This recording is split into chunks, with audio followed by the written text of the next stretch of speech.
Hello everyone, welcome to Sleepy Crimes Hub. I'm here with you tonight to help you relax and slowly fall asleep. I know many of you are watching this video to rest your mind, so before we begin, please like the video and subscribe to the channel. Tell me in the comments, where are you watching from and what time is it right now? Now get comfortable, close your eyes if you like, take a deep breath, and let go of the day. Let's gently begin with case 1. Moore was born in the town of St. Helens, but his childhood years were spent in Kimmel Bay, a quiet area in North Wales. From an early age, his life at home was troubled. He attended Towan Primary School and later to Norban Secondary Modern School, appearing outwardly ordinary to teachers and classmates. Inside the family home, however, the atmosphere was far from stable. Moore's father ran a small hardware shop from their house in Denbighshire, a business that kept the family financially afloat but emotionally strained. Moore later described his father as an abusive alcoholic, a presence that cast a long shadow over his childhood. When his father died in 1979, Moore was forced to step into responsibility at a relatively young age, taking over the running of the shop himself. Despite the difficulties with his father, Moore shared a deep and lasting bond with his mother. She was the central figure in his life, offering stability where little else existed. Moore continued living with her in the family home well into adulthood, a relationship that many described as unusually close. That chapter of his life ended in 1993 when his mother passed away. Her death marked a significant emotional turning point, leaving Moore entirely on his own for the first time. In the years leading up to his crimes, Moore was not known as a dangerous man. In fact, across North Wales, he had built a reputation as a passionate cinema enthusiast. During the early 1990s, he became well known for restoring and operating the Focus chain of cinemas, reviving buildings that had been abandoned and bringing entertainment back to small towns. In 1991, he restored and reopened his first cinema in Baguio, a project that earned him local praise and attention. His work continued throughout the decade.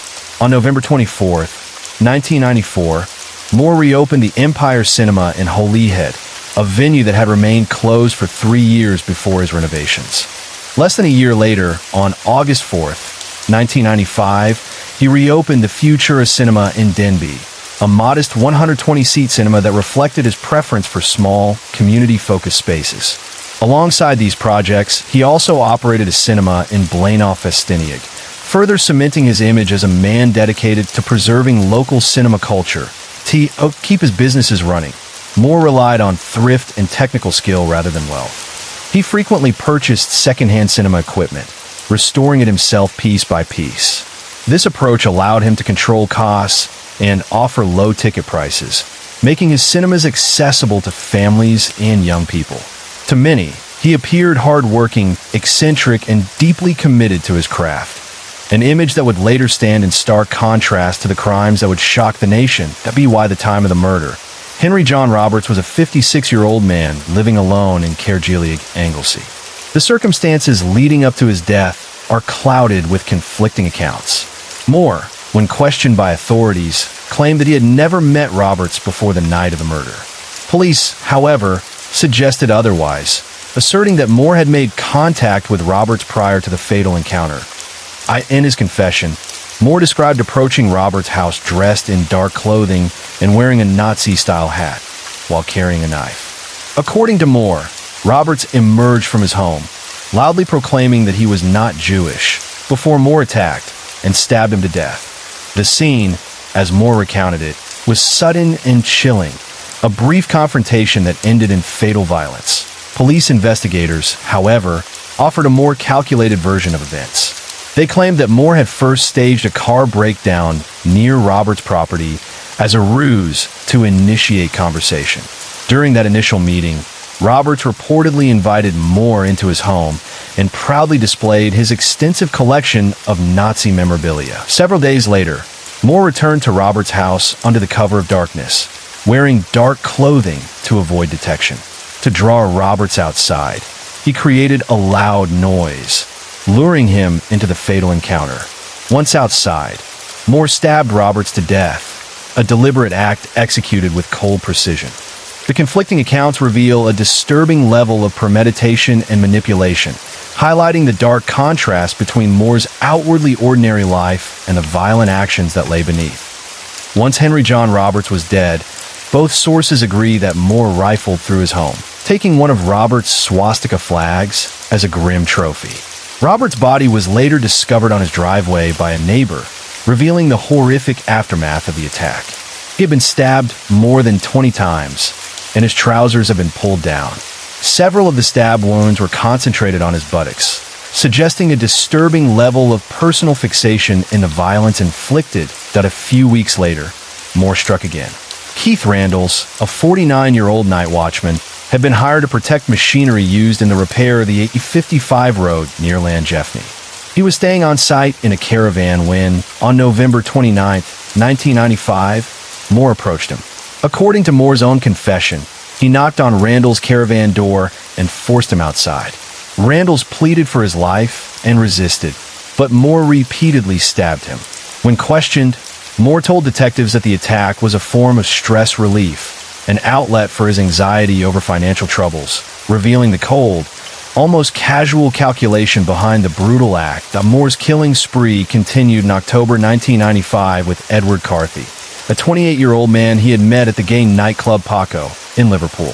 Carthy, intoxicated, asked Moore to drive him home to Birkenhead, but Moore instead took him to North Wales. Realizing he had been deceived, Carthy attempted to escape from the moving car. Moore restrained him and stabbed him to death before disposing of his body in Closenog Forest. This murder highlighted the chilling opportunism in Moore's actions, preying on the vulnerability of those he encountered. Anthony Davies, a 40-year-old crematorium worker, became Moore's next victim on December 18, 1995. He was stabbed to death at Pinsarn Beach in Abergele, a location known for gay men who were cruising for sexual encounters, a place Moore frequented regularly. The night before the murder, on December 17th, Moore met Davies and claimed they spoke briefly before Davies exposed himself. Moore then stabbed him repeatedly. In a desperate attempt to defend himself, Davies fought back, inflicting a deep cut on Moore's hand. The blood from this wound would later be identified as Moore's, a small but damning piece of evidence linking him to the crime. Moore was arrested just a few days later, on December 21, 1995, as part of the investigation into Davies' murder. Davies' body had been discovered 3 days earlier by a dog walker on Pinsarn Beach, showing 16 stab wounds to the abdomen. Witnesses reported seeing a van similar to Moore's near the scene before the body was found, drawing police attention to him. During a search of his home, investigators found a bloody knife and a collection of Nazi memorabilia, tying him to Robert's murder as well. A search of a pond on his property uncovered belongings stolen from several of his victims, confirming the grim pattern of his crimes. Police suspected Moore's involvement in the murders of Keith Randles and Edward Carthy too.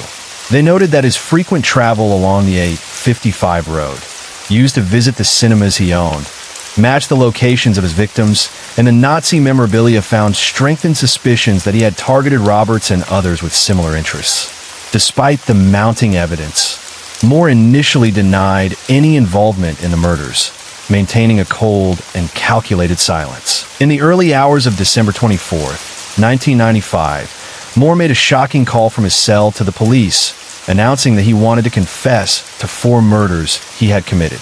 Among these was the murder of Edward Carthy, a killing that police had not yet linked to him. Moore even provided a hand-drawn map to help officers locate Carthy's body in the Closenog Forest. When investigators reached the site, they found that the remains had been scavenged by animals, a grim testament to the passage of time and the remote location of the disposal. At the time of his arrest, Moore had also been planning another murder, this time targeting the bank manager of the Abergele HSBC, motivated by his anger over a large debt he owed.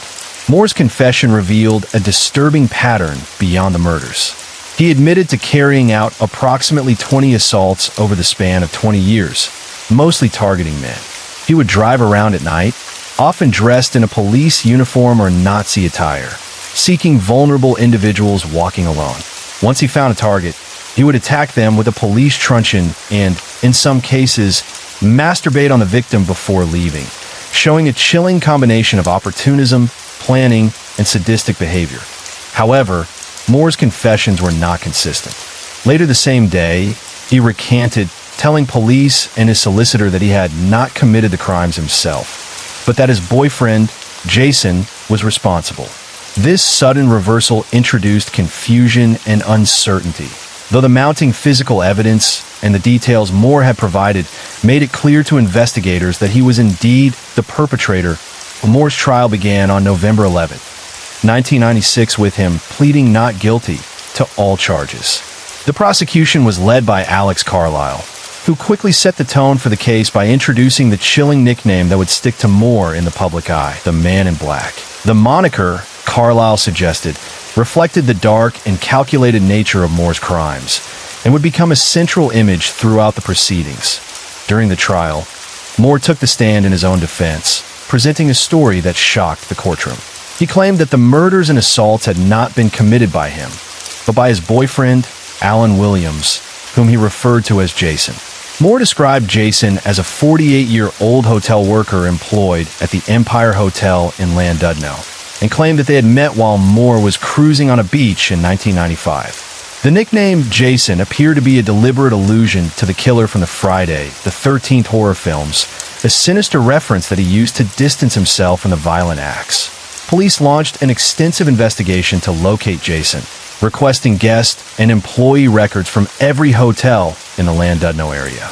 Despite their efforts, no evidence of Jason's existence was found, and the story increasingly seemed to be a fabrication.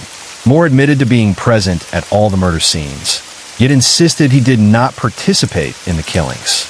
He claimed that his confession to police had been false, a calculated move to waste time and protect Jason, ensuring that the person he alleged was responsible could evade justice. The courtroom was left grappling with the bizarre and chilling nature of Moore's defense. A man presenting detailed knowledge of his own crimes while attempting to shift blame to an entirely fictional accomplice. His testimony would ultimately do little to convince the jury of his innocence, as investigators had amassed overwhelming evidence tying Moore directly to the murders and assaults. While on the stand, Moore admitted to sexually assaulting men and disclosed his involvement in the gay sadomasochistic scene in Wales, a revelation that shocked the courtroom and painted a disturbing picture of his predatory behavior. One anonymous victim also gave testimony during the trial, recounting a terrifying encounter on September 22, 1993, at the Pensarn Beach Car Park.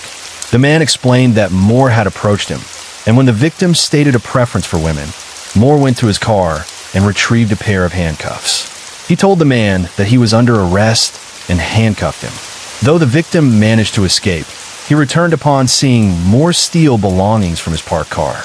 Moore then attacked him with a truncheon, forcing the victim to flee for help, a chilling example of Moore's combination of calculation and violence. After deliberation, the jury found Moore guilty on all counts. In November 1996, he was sentenced to life imprisonment, with a recommendation that he never be released. The sentence reflected the severity of his crimes, the premeditation involved, and the lasting impact on his victims and their families. Moore, once a seemingly ordinary man running local cinemas, had revealed himself to be a cold and methodical killer, leaving a dark legacy that would be remembered across North Wales for years to come. During his time in prison, Moore remained as calculating and litigious as he had been outside. In 2004, he attempted to place an advertisement in the Daily Post, appealing for witnesses who could help him overturn his convictions. The newspaper, however, refused to publish the advert, leaving Moore without a public platform to challenge his life sentence. Moore's legal battles extended beyond attempts to clear his name. In 2000, he sued his former neighbors for theft, claiming that he had allowed the couple to move into his home in 1996 on the condition that they take care of the property. While he had agreed that they could sell some items, he later discovered that all of his belongings had been sold. The court ruled in Moore's favor, awarding him £12,842 in damages. The following year, in 2001, he attempted to sue North Wales Police for £165,000 in damages, alleging losses incurred during the 1995 search of his property and claiming they had failed to protect his belongings while he was imprisoned. The case, however, was dismissed by the district judge and never went to trial. While serving his sentence at Wakefield Prison, Moore formed a surprising friendship with fellow serial killer Harold Shipman, whom he nicknamed the Doctor. Moore often discussed Shipman's English literature course at the prison, showing a side of him engaged in study and intellectual pursuits. When Shipman committed suicide in January 2004, Moore was called to provide evidence at the inquest, as he had been one of the last people to speak with Shipman before his death. This connection underscored Moore's continued presence in the criminal world, even while behind bars, and his ability to intertwine with other notorious figures in unsettling ways. In June 2008, Moore was formally told by the High Court that he would spend the rest of his life in prison, confirming the permanence of his sentence. Undeterred, he challenged this ruling in the European Court of Human Rights, ECHR, on March 3, 2011, aiming to have his sentence quashed and to argue that whole life orders should be outlawed across Europe. His appeal was initially unsuccessful, and on January 17, 2012, it was announced that the challenge had failed. However, in a later ruling on July 9, 2013, the ECHR stated that any whole life order must include the possibility of release and review to remain compatible with human rights legislation. In February 2015, the ECHR upheld the lawfulness of whole life sentences, noting that they could still be reviewed in exceptional circumstances. This followed a fresh challenge by Arthur Hutchinson, a murderer serving a life sentence for a triple killing in Sheffield more than 30 years earlier. Today, there are approximately 70 prisoners in England and Wales serving whole life sentences, including Moore, cementing the severity and permanence of his punishment. Outside of the courtroom, Moore's name continued to stir attention. On October 13, 2011, reports falsely claimed that he had died at Broadmoor Hospital on July 30, 2011. The story quickly corrected, but indicative of the continued public fascination with him. Moore also continued to engage with police from prison, claiming that he knew the identity of the so-called Closinog Forest Man. Investigators looked into this lead, but ultimately dismissed it, as the victim's clothing was manufactured after Moore had already been arrested, making the claim impossible. Even behind bars, Moore remained a figure of notoriety, challenging legal rulings, offering tips to the police, and maintaining his complex and disturbing presence in the criminal world. Case 2 Norris was born and raised in the Milton area of Glasgow, Scotland, growing up in a city that would later be closely linked to his life and career. After leaving college, he initially worked as a travel agent, a role he soon abandoned after a few years to retrain as a nurse, seeking a profession with more personal engagement and responsibility. Friends remembered him as someone who loved being the center of attention, enjoying amateur dramatics and the social recognition that came with it. Academically, Norris was considered average, but his temperament often drew attention. He was known to be quick to anger, engaging in frequent and aggressive confrontations with tutors and, later, employers. During his time at the University of Dundee, his behavior toward lecturers was described as unacceptable. He frequently argued with his personal tutor, later explaining that they had a personality clash, claiming, "I had one and she never, and she was my personal tutor." These confrontations painted a picture of a man who chafed against authority, confident in his own intellect, yet unable to tolerate criticism. Shortly before qualifying as a nurse, Norris' tutor tasked him with reviewing the conduct of Jessie McTavish, a nurse convicted of murdering a patient with insulin at Ruhill Hospital in Glasgow, less than a mile from where Norris had grown up. Although McTavish's conviction had been overturned on appeal, the story of her crime and her trial left a profound impression on Norris. At this stage, he likely became aware of the unique lethality of insulin, understanding that it could be a seemingly undetectable weapon, leaving the blood chemistry altered in ways that could obscure foul play. This knowledge would later be regarded as a significant inspiration, laying the intellectual groundwork for his own future crimes. After qualifying in June 2001, Norris began working at Leeds General Infirmary, but his time there quickly revealed the same conflicts with authority that had marked his earlier life. He struggled to take direction from experienced staff, finding it difficult to be told no or to follow instructions. Colleagues recalled him expressing disdain for working on minor injury wards or with older patients, claiming he preferred the emergency department because it was more exciting and stimulating. He famously said, "I wasn't put on this earth to sit in an office," a statement that highlighted his desire for drama and control in his professional life. The hospital later discovered that Norris had been secretly working at other hospitals on days when he claimed to be off sick or attending training, revealing a pattern of deceit and manipulation. Outside the hospital, Norris' behavior was equally troubling. His former partner later revealed that Norris had physically assaulted him during arguments, leaving bruises on his head, and had once thrown a bottle, prompting the end of their relationship. Around the same period, Norris had become obsessed with a storyline in the television show Holby City, in which a nurse played by Rachel Leskovac murdered patients with insulin before being exposed. This fictional plotline is believed to have influenced not only Norris, but also another UK nurse, Benjamin Geen, who later killed patients using insulin, demonstrating how popular media could intersect dangerously with real-life pathology. Even before turning to his victims, Norris had begun practicing on living creatures. His partner disclosed that Norris had experimented on his cat, Casper, injecting it with a lethal dose of insulin. When confronted, Norris claimed the cat's death was an accident, asserting it had died from hitting its head on a wall. The partner reported the incident to police, but it went largely uninvestigated at the time. These early experiments revealed a dark curiosity and willingness to test lethal substances, foreshadowing the deadly actions that would follow in the hospital wards at the time of the murders. Norris was employed at both Leeds General Infirmary and St. James's University Hospital in Leeds, having qualified as a nurse only a year earlier.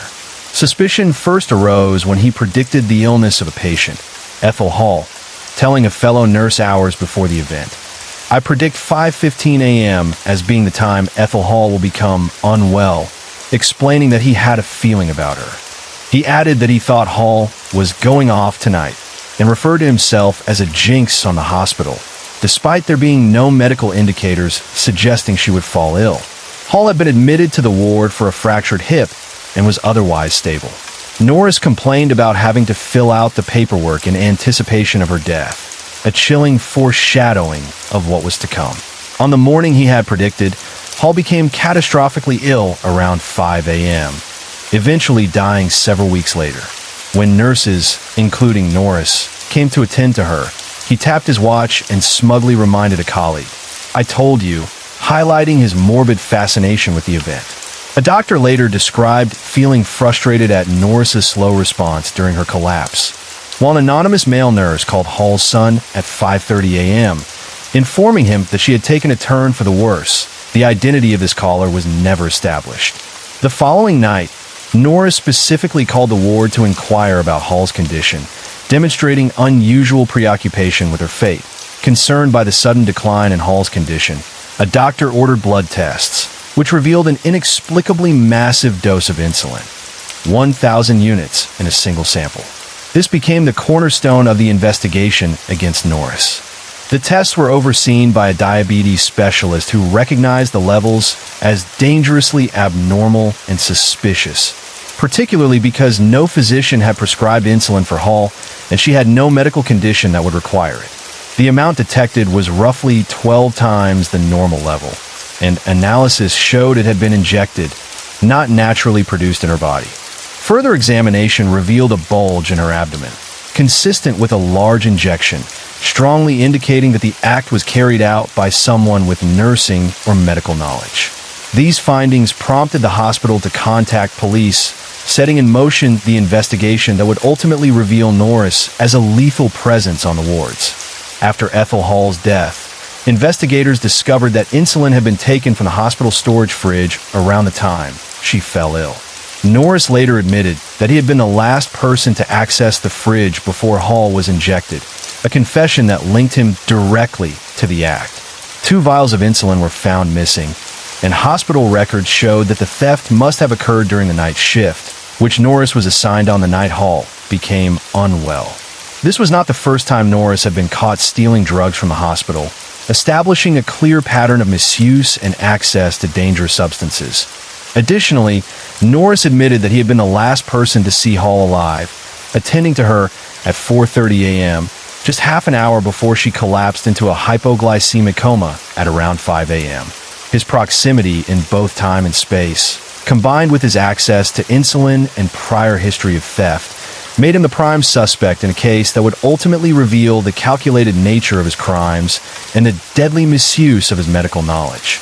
Norris quickly came under suspicion and was questioned by police about the circumstances surrounding her collapse. As the investigation unfolded, authorities decided to review the deaths of 72 patients who had passed away on the ward while Norris was on duty. A special medical panel selected 18 of these cases for further scrutiny by independent medical experts, seeking to determine whether any deaths were the result of foul play rather than natural causes. The experts' findings confirmed police suspicions. The deaths of 3 women were caused by lethal injections of insulin, which induced severe hypoglycemic attacks. Their examination also identified 2 additional victims, one who had died from insulin poisoning and another who had survived a massive injected overdose, narrowly escaping death. Alongside Ethel Hall, none of these women had been diabetic, nor did any other patients on the ward require insulin for medical treatment. All had been admitted with relatively minor conditions, such as broken hips, making the fatal overdoses both inexplicable and deliberate. The amount of insulin administered to Hall and the other victims was far beyond what any diabetic patient would require, highlighting the lethal intent behind the injections. All of these murders occurred in non-emergency orthopedic wards, areas where only minor, non-life-threatening conditions were typically treated. When questioned about the cluster of suspicious deaths, Norris coldly remarked that the patients seemed to have been unlucky over the last 12 months, a statement that revealed both his lack of remorse and the casual calculation with which he approached his crimes. The first 3 confirmed incidents occurred at Leeds General Infirmary, beginning in May 2002, coinciding with the end of the detailed probationary monitoring of Norris's early performance as a newly qualified nurse. On May 17, 2002, he injected patient Vera Wilby with an unnecessary overdose of morphine, making her drowsy, despite her being in no pain, a fact later confirmed by hospital records and Norris's own admissions. He then administered insulin for no apparent medical reason before leaving his shift. About 90 minutes after he went off duty, Wilby was found semi-conscious, suffering from a sudden hypoglycemic attack. She survived the episode, though she had dementia and had been considered a difficult patient by Norris, highlighting his targeting of vulnerable individuals. Less than a month later, on June 12, 2002, another patient, Doris Ludlam, was admitted to the ward with a broken hip. On June 25th, Norris gave her an unnecessary injection of morphine, again documented in hospital records and later admitted by him, followed by an overdose of insulin. After he left the shift, Ludlam was found in a coma 40 minutes later, a clear pattern emerging of calculated overdoses. The final incident in this sequence involved 88-year-old Bridget Burke, who had been admitted on June 16th with a broken hip. On July 21st at 3:10 a.m., Norris discovered her suffering from a hypoglycemic attack, and she subsequently died the following day.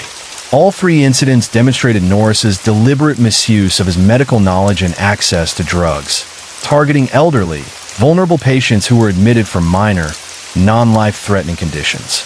The precision and timing of these attacks underscored the cold, methodical nature of his actions, as well as the vulnerability of patients in wards that were supposed to be safe havens of care.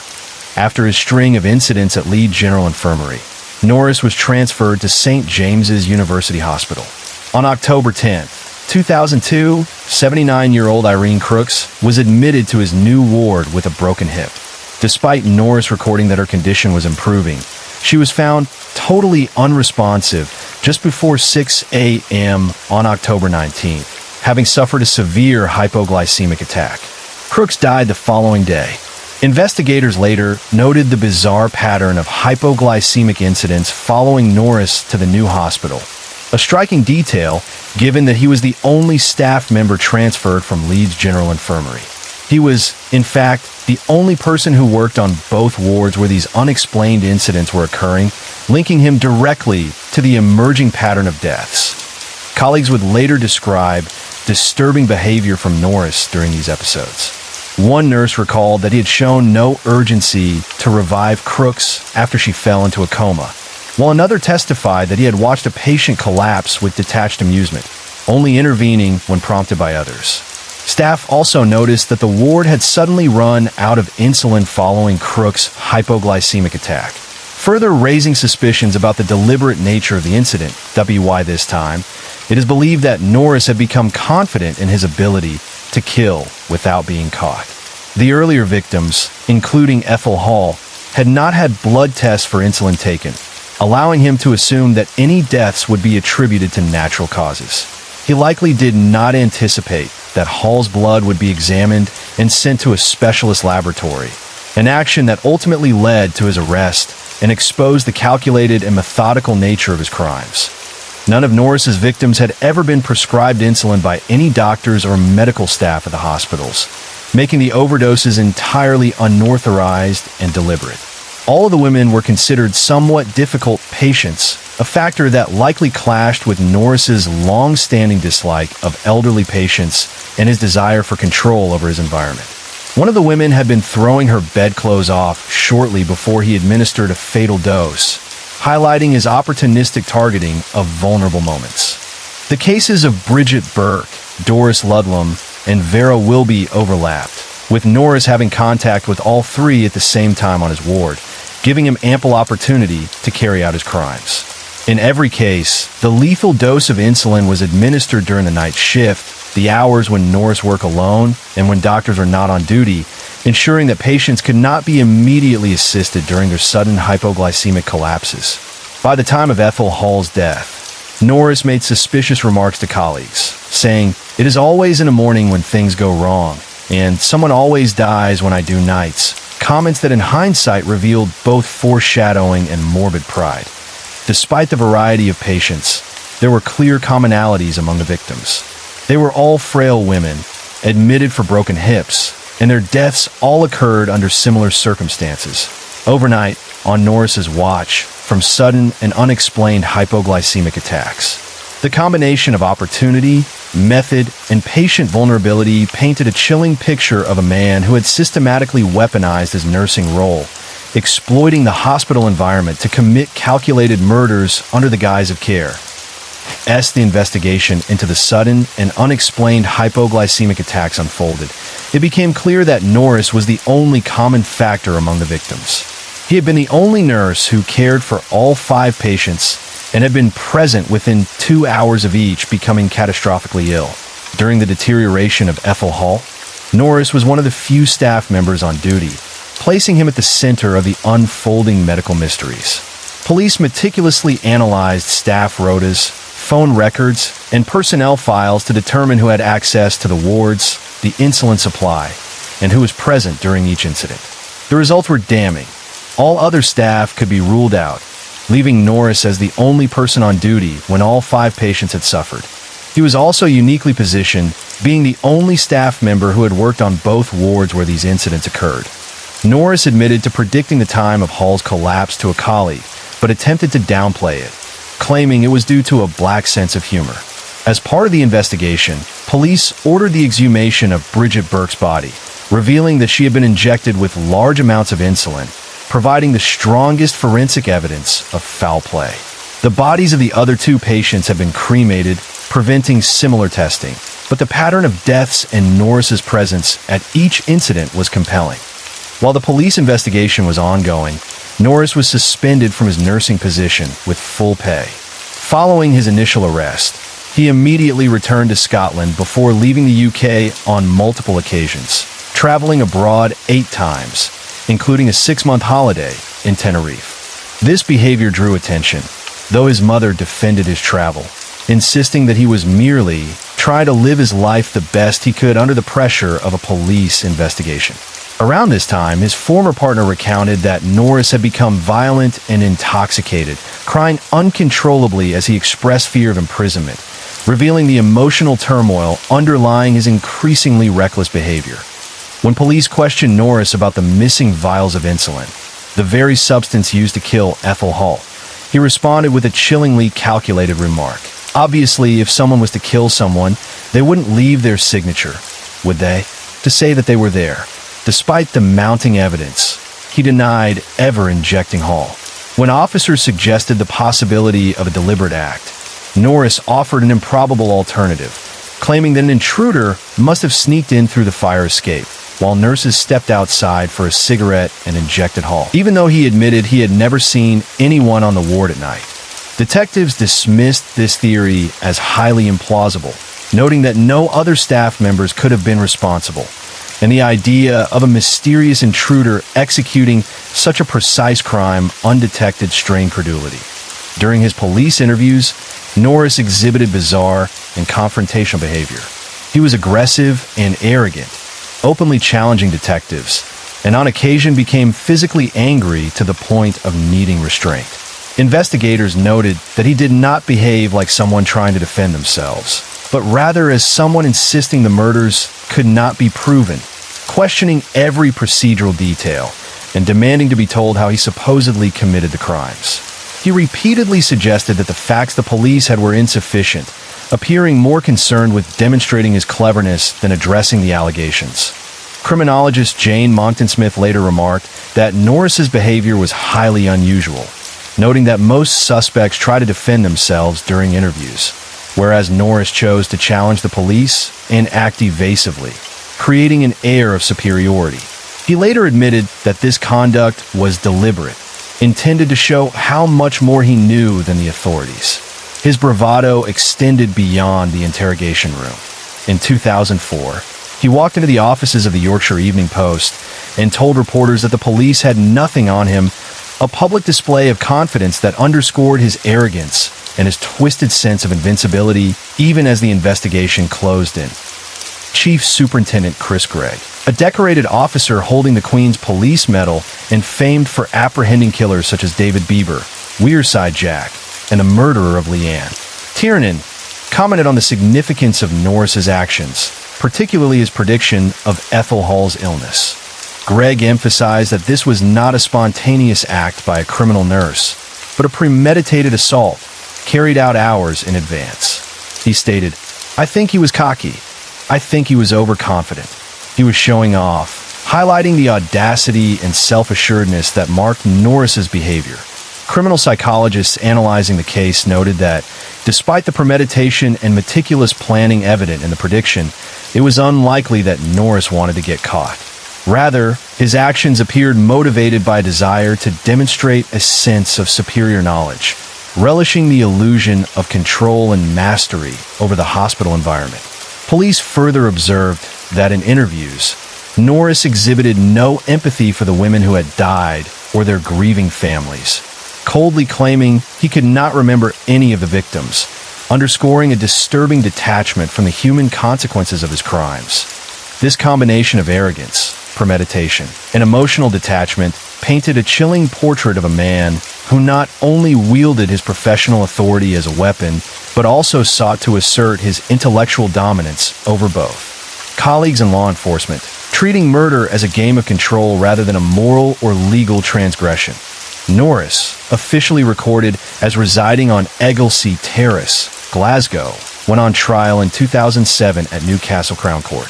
His father made his feelings known, describing his son as scum and expressing no objection to the decision to charge him, a rare glimpse into the family's reaction to the shocking events. During the trial, Norris denied ever predicting Ethel Hall's death, despite having admitted this in earlier police interviews, attempting to distance himself from the premeditation that had so alarmed investigators.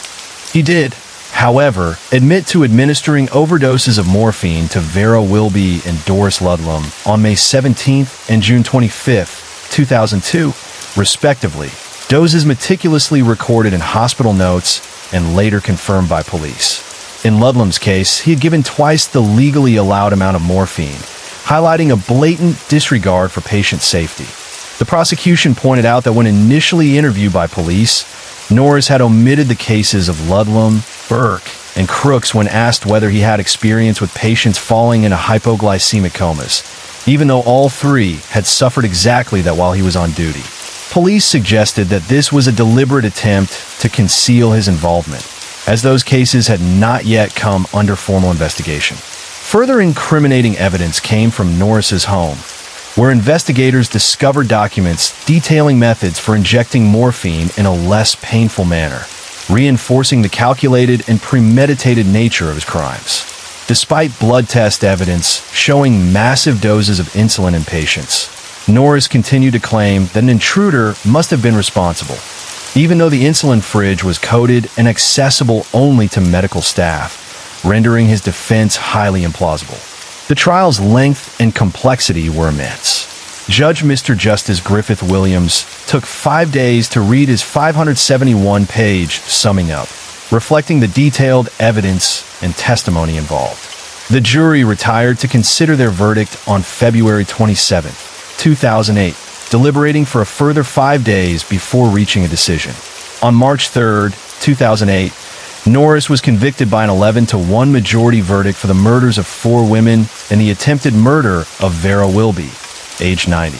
The following day, he was sentenced to life imprisonment, with a minimum term of 30 years, ensuring he would not be released in the foreseeable future. Throughout the trial, Norris displayed notable aggression and hostility, banging on the windows of the judge and attacking members of the press as he departed the court, shoving 2 reporters against a wall. Media outlets deliberately withheld photographs of these incidents to avoid influencing the jury. When handing down the sentence, the judge addressed Norris directly, emphasizing the gravity of his actions and the pre-planned, deliberate cruelty that had marked his crimes, leaving little doubt about the danger he posed to society. When sentencing Norris, the judge delivered a stark and unflinching assessment of his character. "You are, I have absolutely no doubt, a thoroughly evil and dangerous man. You are an arrogant and manipulative man with a real dislike of elderly patients." The most telling evidence was that observation of one of your patients, Bridget Tarpey, who said he did not like us old women. "My view is you did not like them because they required too much nursing and were too demanding of your time. You are, in my judgment, essentially lazy, as evidenced by your absences from student placements and work." These words encapsulated the calculated cruelty, callousness, and sense of entitlement that had marked Norris's first year as a nurse, during which he murdered 4 women and attempted to kill a 5th. Despite the horrific nature of his crimes, his mother, June Morrison, expressed pride in her son's professional achievements, highlighting the stark contrast between his outward persona and his hidden, lethal tendencies. Referred to in the British press as the Angel of Death, Norris had killed his victims by injecting them with high doses of insulin, a method that allowed him to exploit both his medical knowledge and the vulnerability of his patients. The 4 women he murdered were Doris Ludlam, who died on June 27, 2002, Bridget Burke, July 22, 2002, Irene Crooks, October 20, 2002, and Ethel Hall, December 11, 2002. All had been killed within his first year of nursing, a period meant to establish his career rather than end lives. Each victim had a life and family that made the crimes even more tragic. Ethel Hall was a mother and grandmother, her death leaving her children and grandchildren bereaved. Doris Ludlam was a mother, grandmother, and great-grandmother who had dedicated her life to teaching and foster care, including work for Barnardo's. Vera Wilby was a vulnerable widow, while Irene Crooks died on her 79th birthday, never able to open her cards or presents. Hall's son, Stuart, expressed both relief and fear at the verdict, stating, "I think he needs to be kept inside. He has got the knowledge to kill people and to do it discreetly. That makes him a danger to society, and he must be kept inside. We hope Colin Norris never leaves prison and can never harm anyone else again."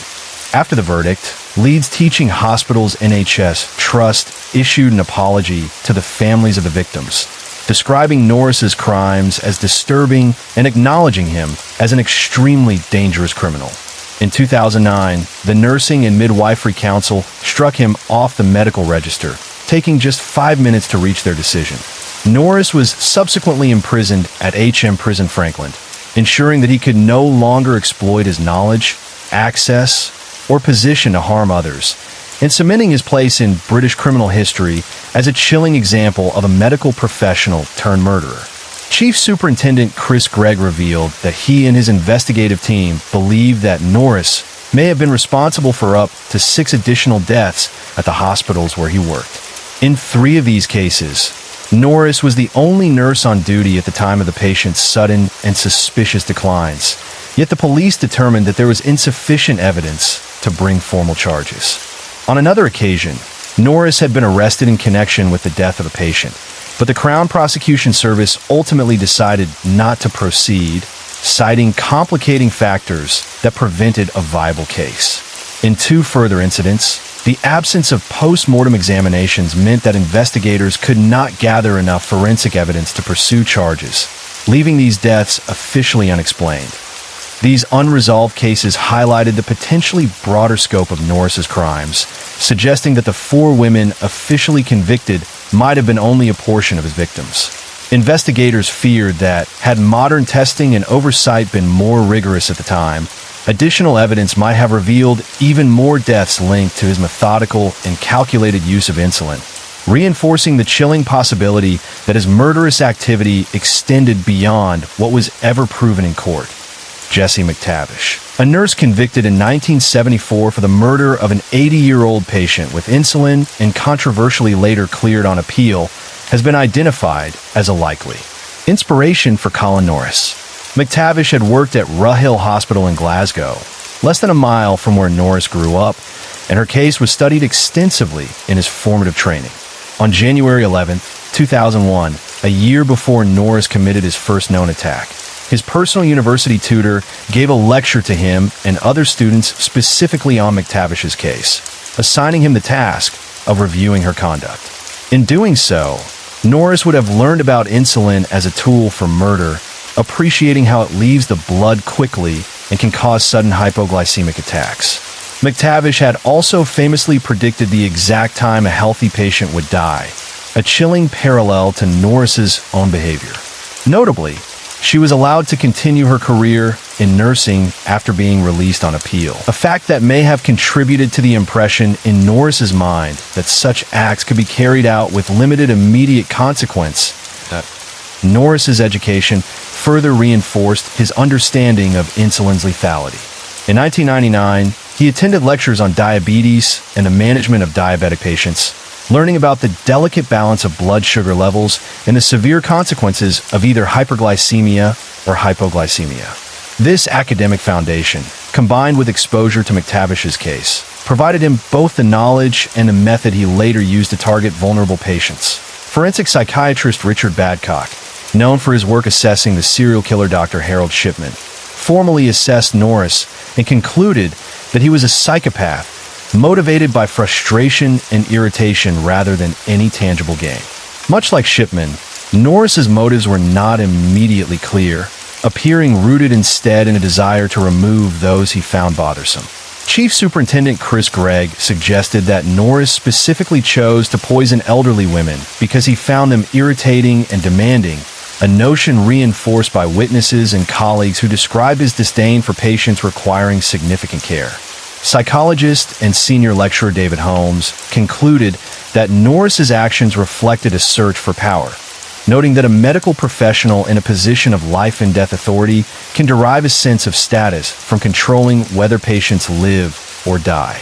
Criminologist David Wilson contextualized Norris's crimes within a broader trend, observing that new groups were emerging as vulnerable to attack from individuals exploiting positions of authority, highlighting the social and systemic vulnerabilities that Norris exploited to commit his calculated and fatal acts. From the very beginning of his nursing career, Colin Norris displayed a deep-seated disdain for elderly patients. As a trainee, he openly refused to work with them, telling colleagues that he didn't want to be working with that type of person.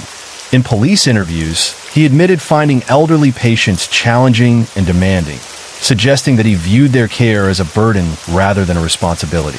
This attitude would later manifest in repeated instances of mistreatment, long before any of his murders came to light. Police investigations revealed that in the early months of his career at Leeds hospitals, Norris had already demonstrated callous and negligent behavior toward older patients. On one occasion, an elderly man requested that Norris empty his catheter bag. Norris flatly refused, insisting that the patient do it himself before leaving for the end of his shift. Tragically, the man subsequently collapsed while attempting to reach the bathroom alone, illustrating the dangerous consequences of Norris's indifference. Other patients reported being treated with offhand cruelty, noting his apparent contempt for the very people under his care. Two elderly former patients later recounted that when they used the emergency buzzer to alert staff to another patient climbing out of bed, Norris had verbally abused them, chillingly saying, "I hope you suffer," and "rot in hell." These accounts painted a disturbing picture of a man whose hatred for the elderly was both verbal and behavioral, foreshadowing the lethal actions he would later take as a nurse entrusted with vulnerable lives. In 2010, an independent inquiry was held to examine the circumstances surrounding Colin Norris's murders and the failures and oversight that had allowed him to kill 4 women in 2002. The inquiry concluded that had certain preventative measures been in place during his training, Norris's dangerous tendencies might have been identified earlier. It recommended the introduction of student practice passports, documents designed to report on the personality, behavior, and professional integrity of medical students throughout their university education. These passports would provide universities with a comprehensive record, allowing them to evaluate at the end of a student's course whether the individual was fit to join the medical register. It was noted that Norris had repeatedly acted aggressively during placements, had a poor attendance record, and had clashed with tutors on multiple occasions. All red flags that had gone unrecorded and uncommunicated to future employers. The inquiry also criticized the University of Dundee for failing to identify these difficulties in its references to employers, concluding that organizational, systemic, and cultural factors within the training and hospital systems had inadvertently provided Norris with the opportunity to commit his murders. Following his conviction in 2008, nurse managers had already been urged to exercise greater caution in recruitment, and NHS employers introduced new guidance on pre-employment checks to prevent similar incidents. Following the inquiry, Norris attempted to challenge his convictions. In 2009, he lodged an appeal against his murder conviction. Initially, he planned to argue that the trial judge had demonstrated a lack of balance in summing up the case, but he subsequently abandoned this line of argument and dismissed his legal team. He later appealed on the grounds that the judge had misdirected the jury in his final summary. The appeal, however, was unsuccessful. Lord Justice Aikens ruled that the convictions were safe, emphasizing that the case against Norris was very strong indeed. The appeal court rejected both grounds of his appeal, describing the trial judge's original summing up as an exemplary tour de force, and explicitly dismissing the claim that the deaths could have been coincidental. Norris's defense had suggested that the deaths might have resulted from spontaneous hypoglycemia, with naturally elevated insulin levels. But the judges categorically rejected this explanation, reaffirming that the deaths were the result of deliberate, calculated actions that on October 4th, 2011, the BBC reported that retired Professor Vincent Marks, a leading expert on insulin poisoning, had been asked by the Norris family to examine the evidence in the case. Marks expressed concerns about the conviction, stating that the jury had been misled by expert testimony, which portrayed a cluster of hypoglycemic episodes among non-diabetic patients as inherently sinister.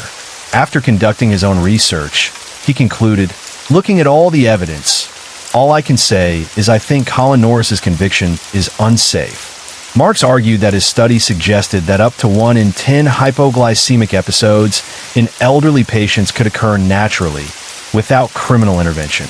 He also contended that the 4 patients identified by the experts following Ethel Hall's death, Hall, Doris Ludlam, Bridget Burke, and Irene Crooks, were all at high risk of spontaneous hypoglycemia due to factors such as malnutrition, infection, and multi-organ failure. Later in 2011, journalists Louise Shorter and Mark Daly produced a documentary titled The Jury in the Dark, highlighting alternative explanations for the deaths. They, along with Marks, suggested that Hall's hypoglycemic episode could have been caused naturally by autoimmune syndrome, though this theory had already been considered and rejected at the trial. During their research, Daly discovered another death at Leeds General Infirmary that had initially been investigated as a possible murder by a male nurse. Police later ruled it non-suspicious once they learned Norris was not on duty at the time. Norris's mother publicly expressed her defense of her son, remarking, "Either I am the mother of Scotland's worst serial killer or mother to the victim of the country's most terrible miscarriage of justice." However, the sister-in-law of victim Bridget Burke maintained her conviction of Norris's guilt. In May 2013, the Criminal Cases Review Commission, CCRC, announced it was re-examining the Norris case in light of new medical and scientific evidence that contradicted what had been presented to the jury during the original trial. Despite this, in 2014, John Barry Wilby, son of victim Vera Wilby, publicly stated that he remained convinced of Norris's guilt and expressed his upset at suggestions of innocence. That same year, public outrage erupted when a benefit concert was held for Norris in Dundee, prompting a spokesperson from the Dundee Pensioners Forum to denounce the event as disgraceful and a slap in the face to grieving families. The Times later named Norris as one of the 11 most evil staff in the NHS. In January 2015, the foreman of the jury that convicted Norris declared, after reviewing the BBC program, that he now believed Norris to be innocent, making him reportedly the second juror to publicly change his stance, though this did not alter the conviction, as a majority still supported it. He stated, "The evidence shows a murder wasn't committed at all." Despite this, in 2021, the CCRC reaffirmed that Ethel Hall's death was a clear case of murder. WY 2021. The CCRC received scientific information questioning the reliability of the insulin test used in Hall's case, suggesting it was inaccurate and could not definitively prove murder. However, after review, the commission concluded there was no dispute that Hall had been murdered by insulin injection. The CCRC noted that while Norris's conviction for Hall remained secure, the claims that he was solely responsible for the other 4 deaths were less secure in light of the new expert evidence. In February 2021, the CCRC formally referred Norris's case to the Court of Appeal, citing a serious possibility that the convictions could be unsafe. They confirmed that experts agreed Ethel Hall's death could not have been caused by a natural hypoglycemic episode, though the possibility could not be entirely ruled out in the other 4 cases. Norris's defense argued that Hall's death, like the others, could have been natural, and the CCRC acknowledged that the defense's expert evidence had been greatly helpful in their review. Following the referral, the Court of Appeal began re-examining the case in May 2025. The renewed appeal attracted interest due to parallels drawn with the case of Nurse Lucy Letby, although the court later warned against making direct comparisons. Norris was represented by Michael Mansfield KC during the 14-day hearing. The court reserved judgment on June 6, 2025, and ultimately, on June 26, 2025, rejected Norris's appeal, stating there was no doubt regarding his conviction. His lawyers sought to have an unspecified legal point certified by the Supreme Court, but permission was denied in September 2025. In 2008, Norris's case was featured in an ITV Real Crime documentary, bringing national attention to his convictions and the shocking nature of his crimes.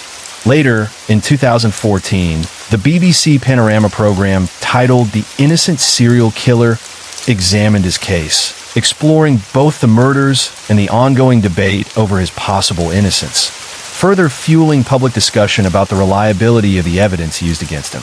Case 3 Lucy Letby was born on January 4th, 1990 in Hereford, the only child of a furniture salesman and an accounts clerk. From a young age, she was said to have been inspired by her own difficult birth, which left her grateful to the nurses who had helped save her life. This early experience reportedly sparked her ambition to become a neonatal nurse, a path she would pursue with determination throughout her education.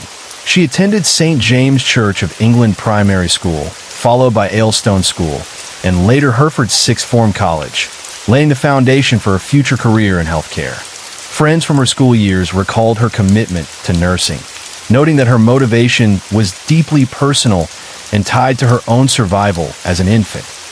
Letby went on to study nursing at the University of Chester where she also gained practical experience through student placements at Liverpool Women's Hospital and the Countess of Chester Hospital.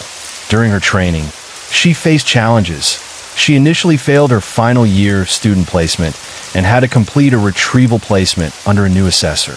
Her first assessor, Nicola Lightfoot, raised concerns in 2011, noting that Letby lacked certain clinical and medication knowledge and needed further development in recognizing nonverbal signs of distress from parents. Lightfoot later described Letby as having a cold demeanor.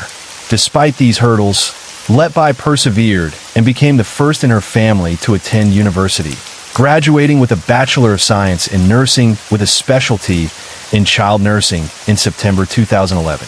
By December 2012, she had completed her placement course at Liverpool Women's Hospital, formally entering the professional world of neonatal care. Lucy Letby began her professional nursing career at the Countess of Chester Hospital, joining the neonatal unit as a registered nurse on January 2, 2012. She initially lived a typical young professional life, moving between several rented apartments, before purchasing a house in 2016, just a 20-minute walk from the hospital, close enough to her ward to make daily commutes convenient. In a 2013 staff profile, Letby described her role as caring for a wide range of babies requiring various levels of support, expressing enjoyment in seeing them progress and supporting their families. She also took part in fundraising campaigns for a new neonatal unit, portraying herself as dedicated to improving conditions for infants and their parents. However, she reportedly told colleagues that non-intensive care work could feel boring, hinting at her preference for more high-stakes medical environments. Letby advanced her professional qualifications with a specialization course in neonatal care in March 2014.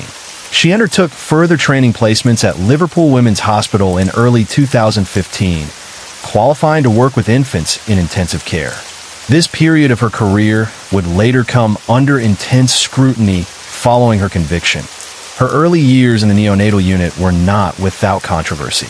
In July 2013, Letby and a more senior nurse mistakenly set the infusion rate for a newborn's morphine at 10 times the correct dosage, prompting her suspension from administering controlled drugs by the unit's deputy ward manager. Upset by the decision, she underwent extra training, and her suspension was lifted a week later after she complained to the ward manager, who had been on leave during the incident. Letby publicly downplayed the suspension as an overreaction, a point that the deputy ward manager disputed.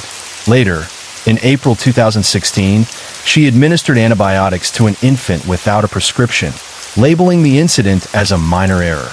The ward manager responded by reassigning her from night shifts to day shifts, a change intended to reduce risk and oversight concerns. By June 2016, concerns over Lucy Letby's conduct had escalated to hospital management. Stephen Breyer, the lead neonatologist, formally requested that Letby be removed from clinical duties while an investigation into her behavior was carried out.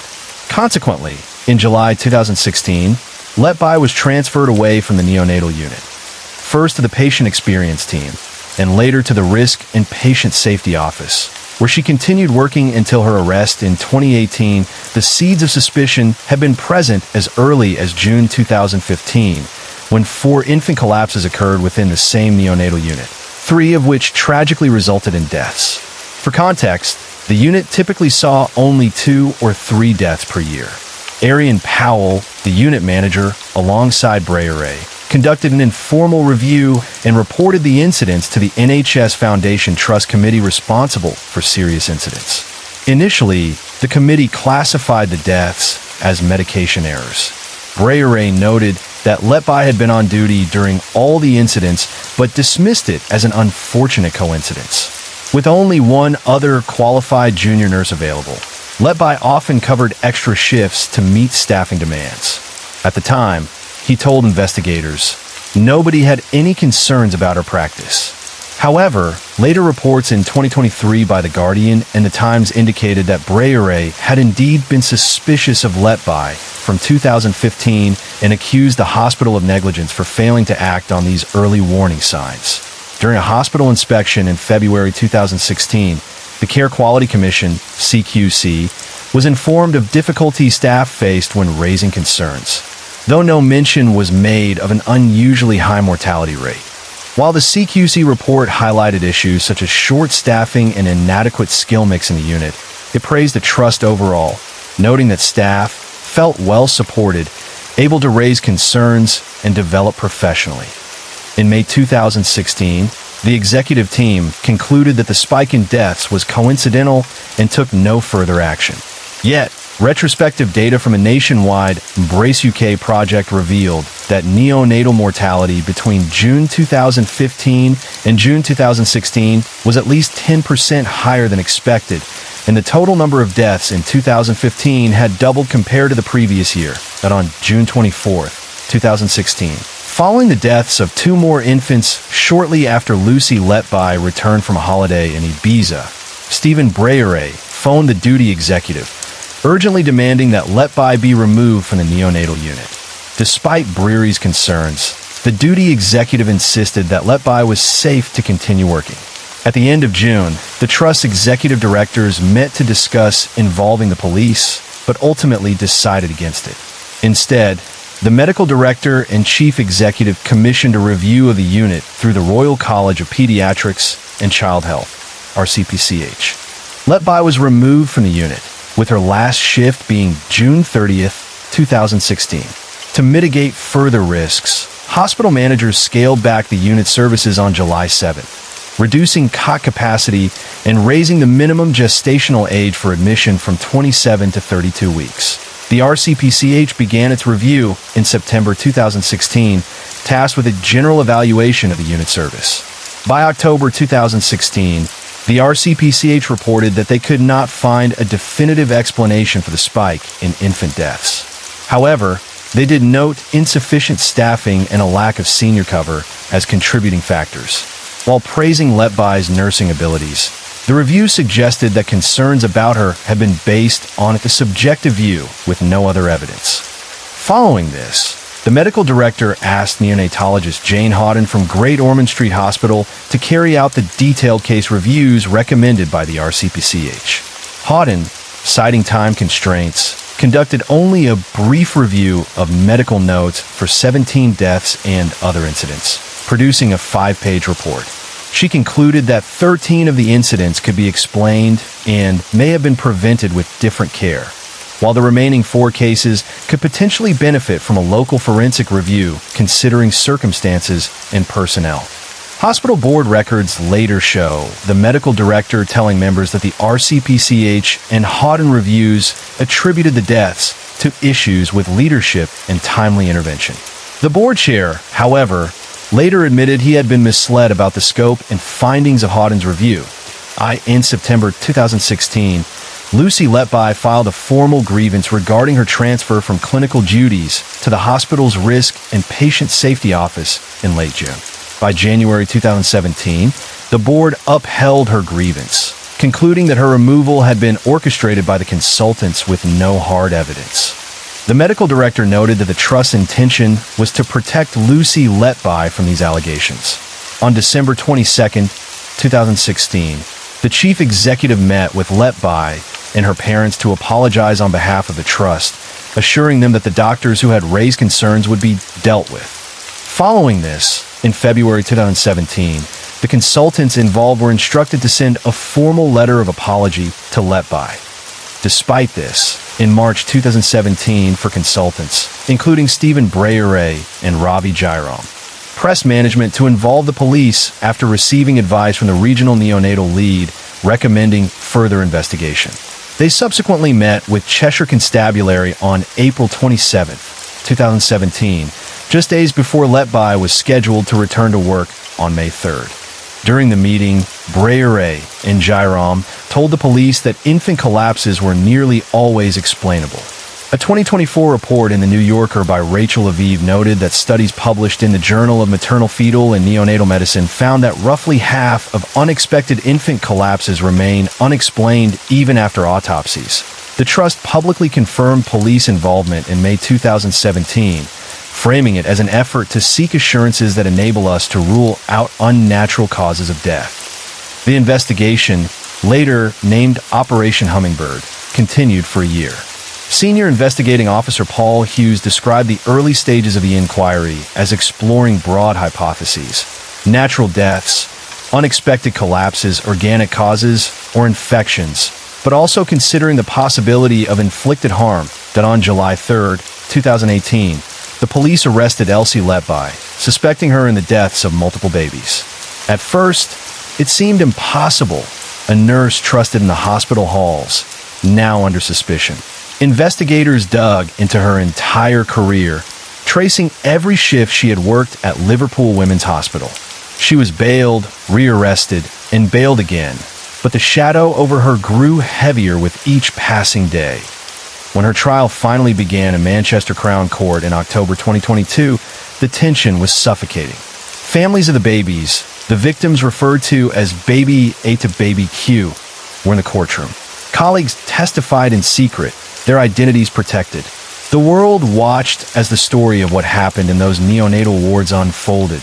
Layer by layer point, one mother remembered the sound of her infant screaming, rushing to find him with blood around his mouth. Elsie was there, calm, saying, "Trust me, I'm a nurse." Hours later, the baby was gone. Yet Elsie sent sympathy cards to grieving parents, sometimes photographing them before sending, keeping them for herself. She had to be told not to enter rooms where parents were mourning, and yet she continued her routine with unnerving composure. Texts revealed a darker obsession. She documented every shift, every collapse, sometimes celebrating small, personal wins while tragedy happened around her. After the death of one infant, she offered to take more intensive care shifts for confidence, and soon another baby's condition worsened. She searched for grieving families online, sometimes on anniversaries or even Christmas, as if drawn to their sorrow. In total, she tracked 11 families, claiming it was out of curiosity, but the pattern was chilling. Through it all, the hospital continued, machines beeping, parents crying, nurses moving tirelessly. And Elsie Letby moved among them, a shadow in the ward, calm on the surface, but carrying a darkness no one could ignore. The first signs of something sinister began in 2015, the year Elsie Letby qualified to work with infants in intensive care. By 2016, a strange pattern started to emerge. When a ward manager shifted her from night shifts to days, the unusual incidents seemed to follow her, moving in sync with her schedule. In February 2016, a consultant walked into a ward and found Letby standing over a baby whose oxygen levels were dropping dangerously. He asked her what was happening. Calmly, she told him the infant had just started declining. The baby survived, but unease spread through the staff. Between March and June, 3 more babies nearly died under her care. By late June, she was helping with triplets, healthy babies whose deaths would shock the unit. 2 of the boys died on consecutive days, leaving staff shaken and grieving. In August 2015, one infant, baby E, died, and within hours his twin, baby F, fell gravely ill, though he recovered later that day. During the police investigation, doctors reviewing the records noticed strange blood test results, pointing toward insulin poisoning. Similar anomalies appeared in baby L's results. Experts later described these results as the smoking gun, though some debated the findings. At the same time, baby M, twin to baby L, suddenly collapsed while under Letby's care. He survived only after 30 minutes of desperate resuscitation. The prosecution argued that air had been injected into his bloodstream. By then, Letby was no longer supposed to work night shifts, but she had volunteered for the extra duty, putting herself at the center of the incidents. Doctors had raised concerns before, but administrators told them not to make a fuss. One clinician remembered Letby remarking an hour before a baby died, "He's not leaving here alive, is he?" The doctor warned her not to speak that way and left, but the warning fell into the shadows of the ward. The prosecution laid out a shift chart showing that Letby had been the only nurse on duty during 25 incidents, backed by swipe card data tracking her movements. Barristers argued that, by a process of elimination, she must have been responsible. After Letby was removed from duty and the intensive care unit downgraded, the unexpected death stopped.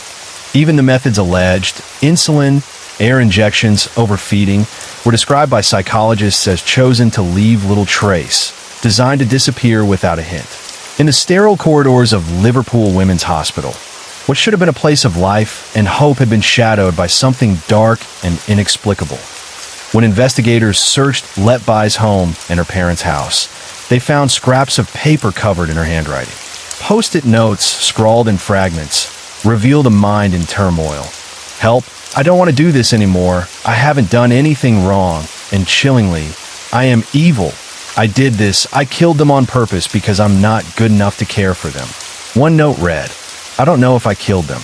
Maybe I did. Maybe this is all down to me." The defense painted these notes as the raw outpouring of a young woman trapped in fear and despair, struggling with workplace conflicts and a grievance procedure with the NHS Trust. But the prosecution argued that they revealed frustration, anger, and a disturbing reflection of her removal from the neonatal unit. Experts later debated the true meaning, and Letby herself insisted the notes were a mirror of her stress and confusion, not a confession.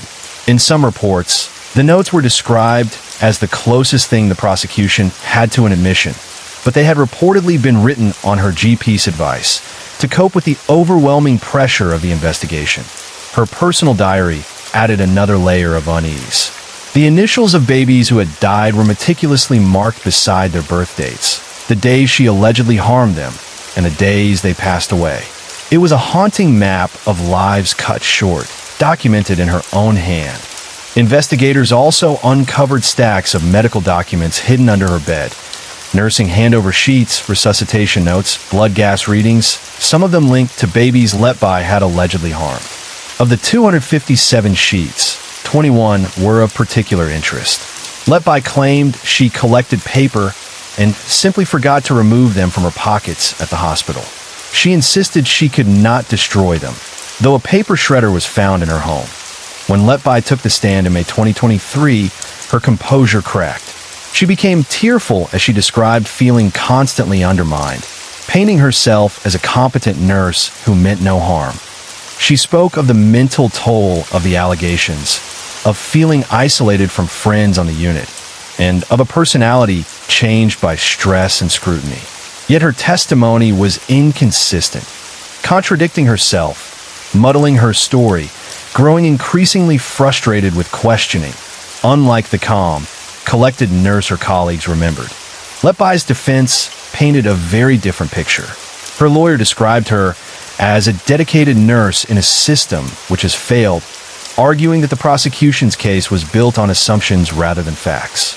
They said it relied on the coincidence of Letby being present when tragedies occurred, rather than proving deliberate harm. The defense claimed the neonatal unit was plagued by massive failure of care in a busy hospital, far too complex to place the blame on one person. In one instance, they suggested that extraordinary bleeding in an infant could have been caused by a rigid wire or tube, not a nurse's actions. The defense also challenged the prosecution's theories, saying the evidence for air embolism was too weak to even present a case. Barrister Benjamin Myers noted that Letby's internet history contained no searches about air embolisms, suggesting she had no knowledge or intent.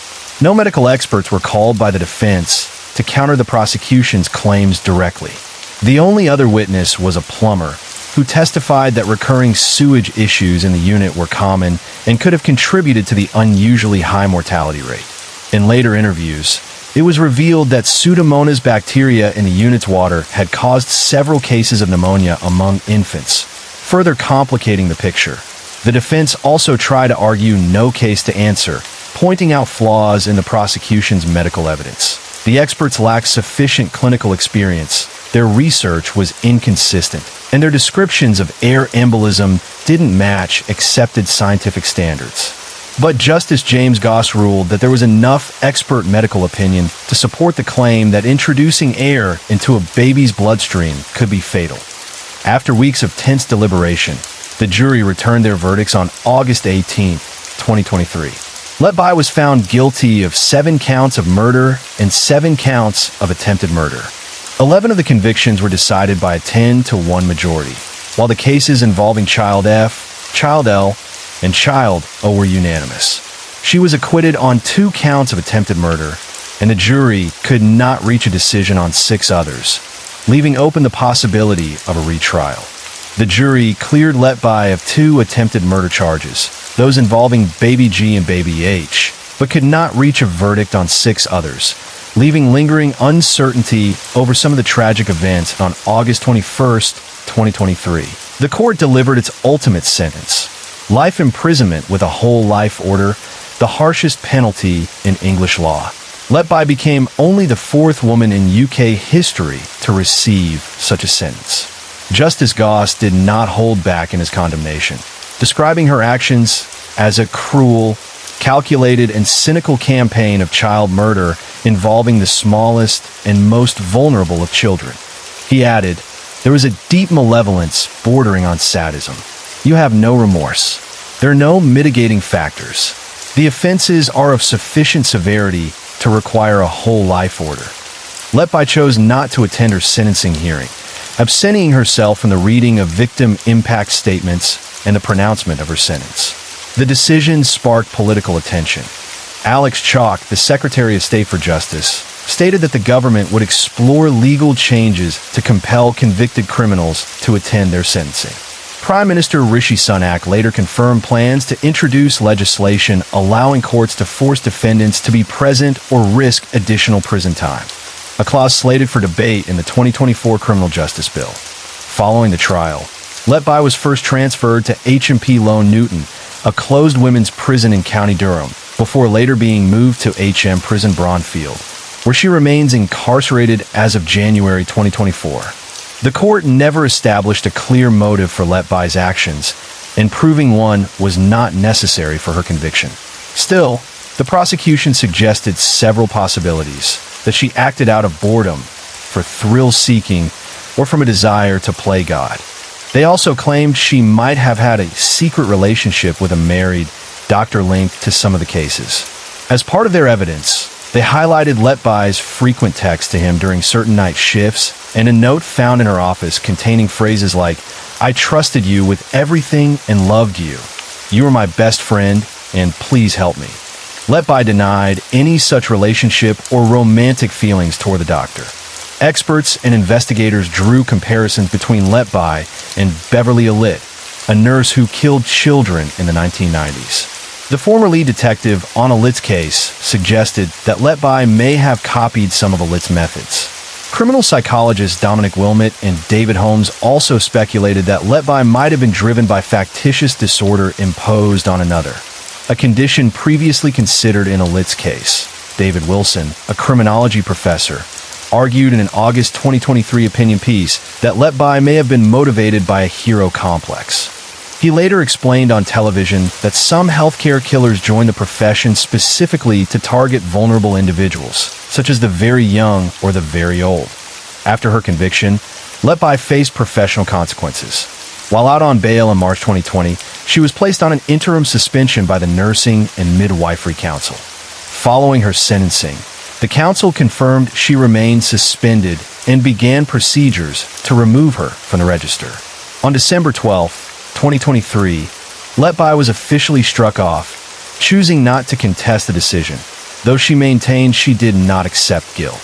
In January 2024, Letby sought permission to appeal her convictions, but a judge denied her request. Undeterred, she renewed the application, and in April 2024 a 3-day hearing was held. Her lawyers presented 4 grounds for appeal, challenging various aspects of the trial, including the judge's refusal of certain applications. However, in May 2024, the Court of Appeal, comprising Dame Victoria Sharp, Lord Justice Holroyd, and Mrs. Justice Lambert, refused to grant permission to appeal. One key argument by Letby's counsel, Ben Myers, focused on the evidence presented by Dewey Evans, claiming it was biased and should not have been admitted.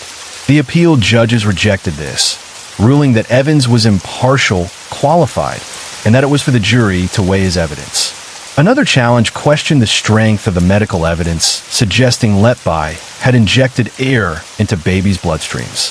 A third argued that the trial judge had improperly told the jury they could convict even if they were unsure of the exact method used in each case. The final ground claimed the judge failed to properly investigate the impartiality of a juror. All 4 arguments were dismissed, with the court stating that the original trial had been thoughtful, fair, comprehensive, and correct, and that none of Letby's legal challenges were arguable. Meanwhile, one of the 6 counts of attempted murder for which the original jury could not reach a verdict was set for retrial. The retrial began on June 10, 2024.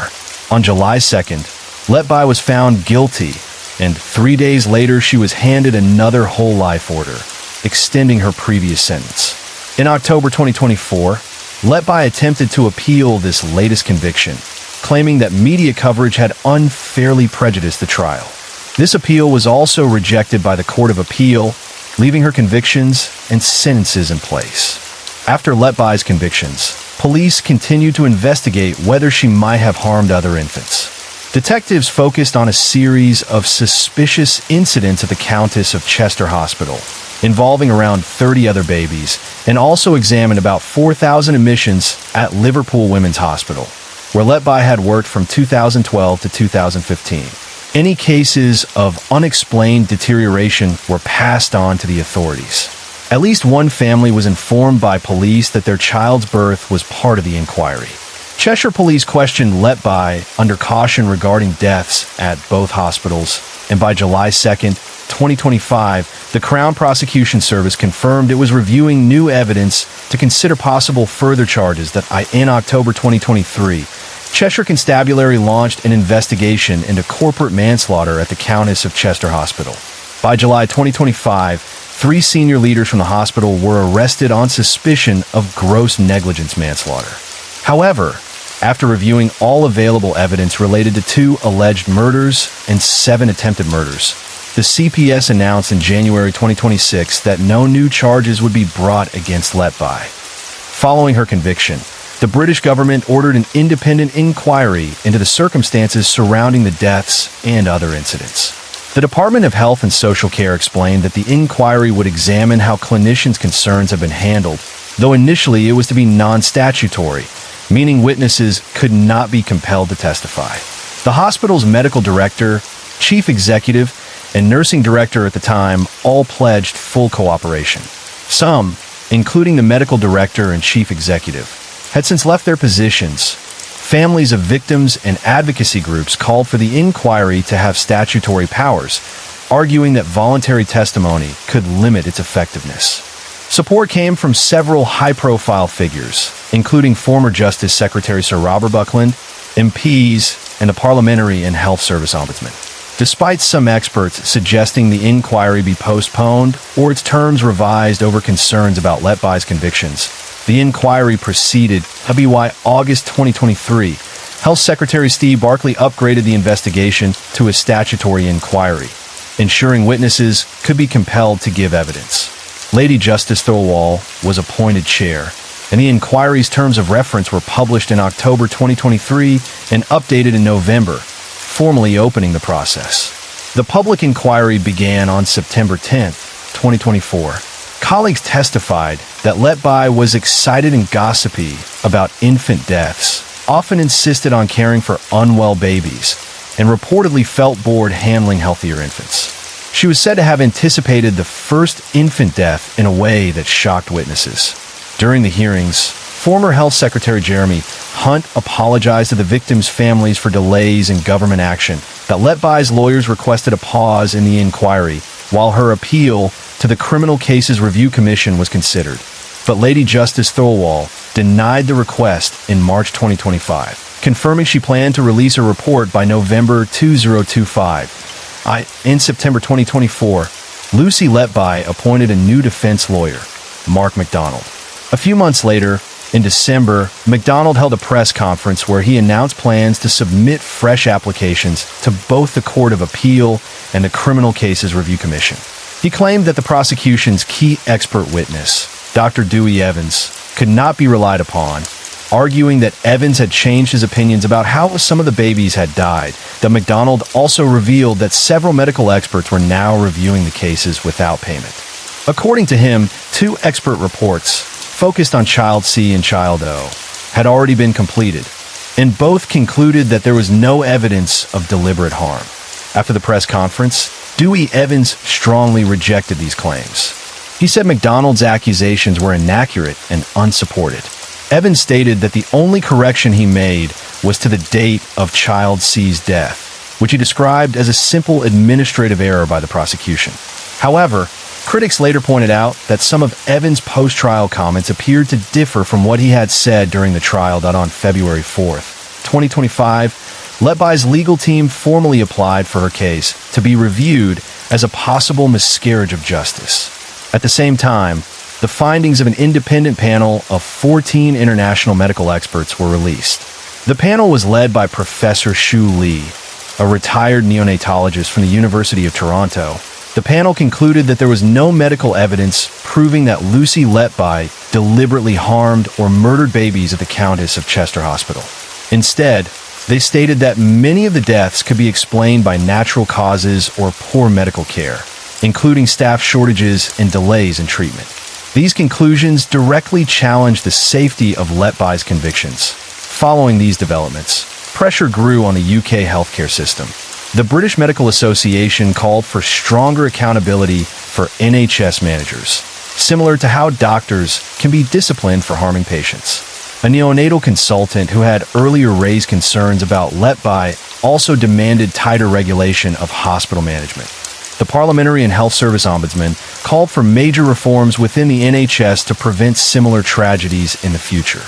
Meanwhile, Dewey Evans himself called for an investigation into possible corporate manslaughter linked to the hospital's leadership.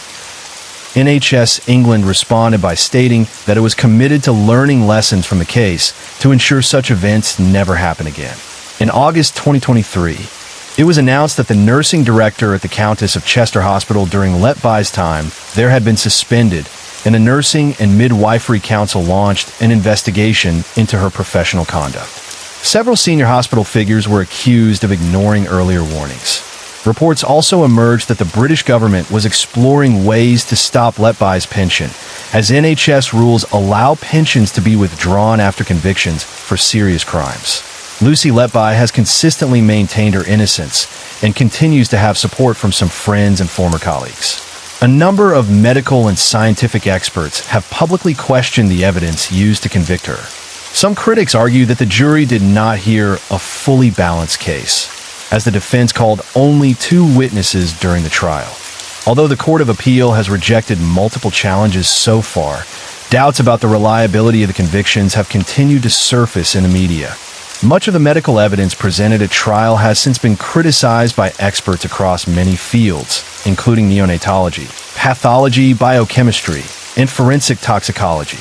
Many questioned whether the babies were truly stable before their collapses and whether alternative explanations were properly considered. One major area of concern involved insulin test results. Experts argued that the tests used were unreliable and prone to error, and that confirmatory testing was never carried out. Some specialists suggested the results could be explained by natural processes in premature infants rather than poisoning. Another disputed claim involved the allegation that air was injected into babies through nasogastric tubes. Several neonatologists described this theory as unrealistic and medically implausible. The expert panel later concluded that there was no evidence that air had been forced into any infant in this way. During the trial, the prosecution relied on a medical study published in 1989 by neonatologists Shu Lee and A.K. Tanswell. They argued that unusual skin discoloration seen on some of the babies were clear signs of air embolism. However, after the trial, Shu Lee reviewed the descriptions of these skin changes himself and said they were not consistent with air embolism at all. He explained that trying to diagnose such a condition simply by ruling out other possibilities is a serious mistake in medicine. In 2024, the defense attempted to call Lee as a witness during an appeal, but the Court of Appeal rejected this request. The court ruled that Lee could have been called during the original trial and stated that the prosecution had not relied solely on skin discoloration to support their air embolism claims. Prosecutors also argued that the rashes alone were never presented as definitive proof of air embolism. Since that appeal attempt, Lee has published an updated version of his original research.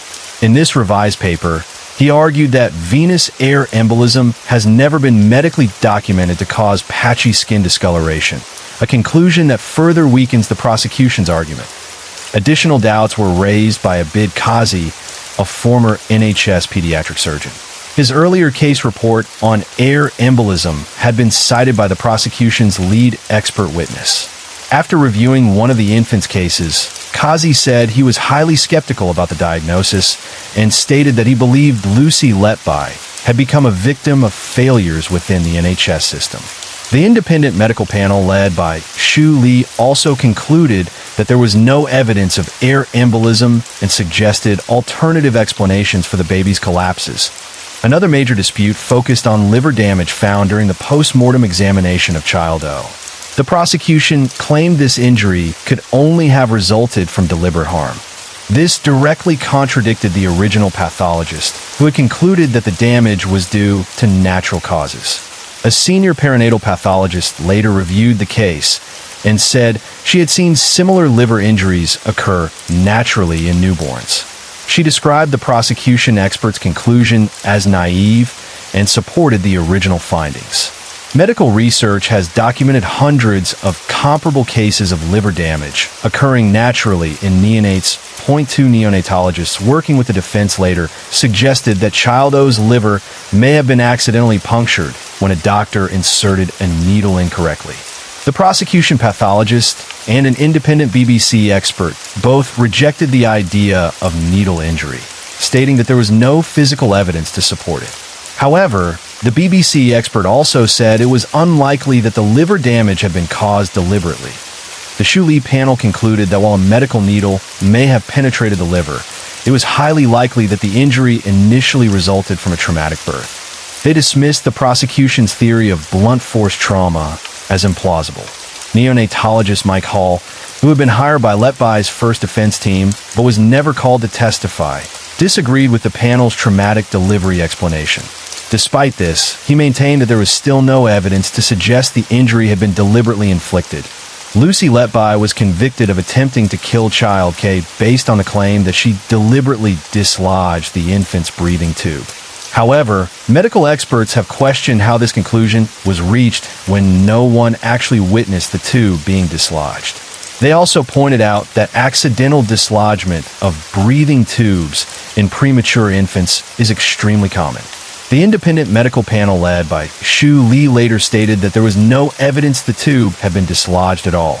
Instead, they concluded that the baby's sudden deterioration was more likely caused by the tube being too small for the infant, which can restrict airflow and lead to rapid collapse. During the trial, a consultant from the hospital testified that Letby had failed to raise the alarm when Child K's condition worsened. However, after the trials concluded, an email written by the same consultant in May 2017 came to light. In that email, he stated that Letby had in fact called him for help during the incident, directly contradicting the testimony given in court. Concerns were also raised about the quality of the statistical evidence used by the prosecution. Several statisticians criticized the way data was presented to the jury, accusing the prosecution of falling into well-known errors, such as the Texas sharpshooter fallacy and the prosecutor's fallacy. A shift chart shown during the trial appeared to place Letby at the center of every suspicious event, but critics argued that the criteria used to include incidents were unclear and potentially biased. Some deaths and collapses were excluded without explanation, while non-nursing staff were not included at all. The chart also failed to show how frequently each nurse worked, removing important context. Other statisticians compare mortality data across the NHS and argued that the number of deaths at the unit was not statistically unusual. Alternative explanations were offered for the rise in infant deaths, including staffing shortages, workload pressures, and broader systemic issues. During the investigation, Cheshire Police contacted Jane Hutton, a specialist in medical statistics, and entered into a consultancy agreement with her. However, the Crown Prosecution Service later instructed police to abandon this line of analysis, and Hutton's planned review of the data was never completed. After the trials, She became one of several experts openly critical of the prosecution's case, stating that the statistical evidence simply did not hold up. In September 2024, the Royal Statistical Society held a meeting to discuss concerns raised by its members about the case. During that meeting, parts of the prosecution's statistical evidence were strongly criticized, and comparisons were made to previous miscarriages of justice involving nurses who had been wrongly convicted, including the cases of Lucia de Burke and Daniela Paggiali. In May 2024, The New Yorker published a detailed feature article by staff writer Rachel Aviv that raised serious questions about Lucy Letby's conviction. The article highlighted long-standing staffing shortages at the Countess of Chester Hospital, describing staff as overworked and stretched beyond safe limits. At times, only one specialist neonatologist was responsible for the entire ward. Aviv also pointed to hygiene and safety problems within the unit. An inquest had previously found that an infant died in 2014 after doctors incorrectly inserted a breathing tube. Evidence presented by the defense at trial also showed that problems with the unit's drainage system frequently caused pipes to block, occasionally leading to sewage backing up into sinks. That earlier investigation into rising infant mortality at the hospital carried out by the Royal College of Pediatrics and Child Health. In September 2016, the RCPCH interviewed staff at the neonatal unit and later published a report concluding that both medical and nursing staff levels were inadequate. The report noted that the increase in deaths seen in 2015 was not confined to the neonatal unit alone. It described Letby as enthusiastic, capable, and committed, and recorded that staff were very upset when she was removed from clinical duties. Regarding the doctors who suspected her, the report stated that their concerns were based on a subjective view and were not supported by other evidence. In a public response, the hospital itself acknowledged problems related to staffing, staff competencies, leadership, teamwork, and workplace culture. Because of reporting restrictions linked to Letby's pending retrial, British readers were blocked from accessing the online version of the New Yorker article. This decision was later questioned in Parliament by Conservative MP David Davis, who raised concerns about press freedom and public access to information. In August 2024, a leaked report revealed that the neonatal unit had experienced an outbreak of a dangerous bacterium during the same period in which the baby's Letby was convicted of murdering had died. This outbreak was never mentioned during the trials. Commenting on the findings, Professor David Livermore, a specialist in medical microbiology, stated that the bacterial outbreak provided a far simpler and more plausible explanation for the sudden rise in deaths on the unit than claims of deliberate murder. During Lucy Letby's first trial, door swipe data was repeatedly used by the prosecution to place her at the scene of critical incidents involving infants. However, in August 2024, the Crown Prosecution Service confirmed that swipe data for one of the doors to the neonatal unit had been mislabeled during the trial. This error meant that entries and exits were recorded in reverse. The CPS did not confirm whether swipe data for other doors had been correctly labeled. Cheshire Police later reviewed how this incorrect data had been used and concluded that it appeared in evidence relating to 9 infants. Despite this, they stated that the swipe data only played a central role in the case of Child K, a charge for which Letby was not convicted during the first trial. It was also acknowledged that the neonatal unit had another door which did not record swipe data at all. As a result, door swipe records were unable to account for every movement in and out of the unit, meaning that staff could enter or leave without being logged in the system. This limitation raised further questions about how accurately the swipe data could be used to reconstruct events or establish Letby's precise location at specific times. Handwritten notes discovered at Letby's home were another key piece of evidence relied upon by the prosecution, who presented them as a form of confession. However, experts in psychology and confession evidence have challenged this interpretation. Faye Skelton, a lecturer and specialist in forensic psychology, pointed out that the notes also contained statements denying guilt. She stated publicly that the writing was entirely consistent with someone experiencing extreme psychological distress and said she did not view the notes as a confession or an admission of guilt. In September 2024, The Guardian reported that the notes had been written on the advice of counselors as part of a therapeutic exercise. Richard Curran, chair of the Forensic Psychotherapy Society, explained that journaling and doodling are commonly used methods to help individuals regain control over overwhelming thoughts. He stated that the notes did not suggest a confession of any kind. Further criticism came from Gisli Gudgeson, a leading expert in confession evidence, who authored a report arguing that the notes should not be interpreted as an admission of guilt. He emphasized that Letby's mental state at the time was severely affected by the accusations against her, and that this psychological context was essential in understanding why the notes were written and what they represented. A number of medical experts have raised concerns about the reliability of the prosecution's expert witness, Dewey Evans, who acted as a professional expert witness during the trial. NHS consultant neonatologist Svilina Dimitrova and medical legal expert Roger Norwich both submitted formal complaints to the General Medical Council regarding Evans' evidence. Dimitrova told The Guardian that she believed the medical theories presented in court were implausible and that the prosecution case contained multiple medical inaccuracies. While she stated she could not say Letby was innocent because she was not present, she said she could see no clear proof of guilt. Evans rejected accusations of bias and argued that the defense had the opportunity to call expert witnesses to challenge his conclusions, but chose not to do so. During the trial, other prosecution experts largely supported his opinions. Concerns about Evans' credibility were further highlighted in The New Yorker, which noted that a report he had written as an expert witness in an earlier, unrelated case had been criticized by a court of appeal judge.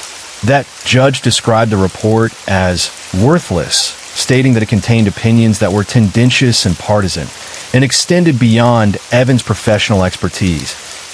As public doubt over the convictions grew, Evans stated that he had received online abuse from some of Letby's supporters. Speaking to the BBC, he compared the hostility to intimidation experienced by doctors during the 1980s and 1990s from supporters of exposed abusers.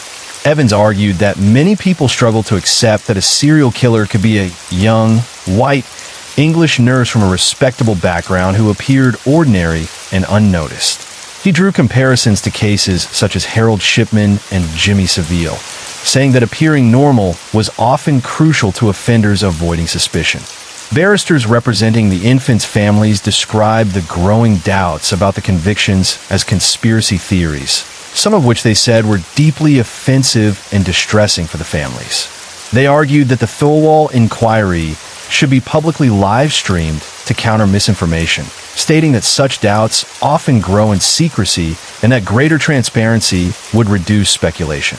However, the inquiry rejected the request, concluding that live streaming was unnecessary to BBC special correspondent Judith Moritz, one of only 4 journalists permitted inside the courtroom, later said that public debate often failed to reflect the jury's experience of observing Letby directly. She told the Sunday Times that Letby appeared tearful when speaking about herself, the loss of her job, and her correspondence with a married doctor, but did not appear particularly affected when discussing the deaths of infants. In contrast, Guardian reporter Josh Halliday stated that Letby did become tearful when discussing infant deaths, and the court also heard that she had shown similar emotion when recounting events to police. Moritz further claimed that Letby contradicted herself during testimony and attempted to out-lawyer the prosecutor. Some courtroom observers described her demeanor as aloof and indifferent, noting that she often claimed to have no recollection of key incidents, which they believe contributed to the impression of guilt. During Letby's 2022 to 2023 trial, the prosecution's expert witness, Dewey Evans, relied on a 1989 research paper written by Canadian neonatologist Shu Lee to support the claim that air embolism was the method used to kill some of the babies.